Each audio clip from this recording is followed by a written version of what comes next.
thứ ba. Nadia mới đi ăn nhà hàng về, excuse me.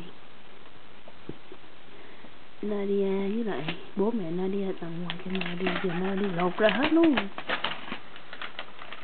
So today is January 1st, New Year. This is a gift from Nadia, Rianne, and Joshua. And Melody is taking care of the task of opening them for Mommy. What is it, Melody? Yay!